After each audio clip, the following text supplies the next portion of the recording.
worth, if you know your long-term vision of who you will become, you will know your essence, your worth sa mundong ito. So question, who do you want to be in the future? Nakapag-cast na ba kayo ng vision sa future ninyo? You know what? Noon pa, sinabi ko sa sarili ko na I want to have a Lamborghini. And then it happened.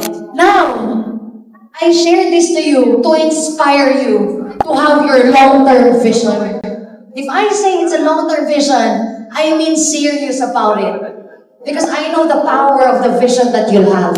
Question, who do you want to be in the future? What do you want to have? Who are you in the future? Because kung meron ka ng tinitignan sa future, yung galaw mo today, nakabase sa kung ano ang mangyayari sa future. Ngayon pa lang, kaya nyo na i-shape yung life nyo eh.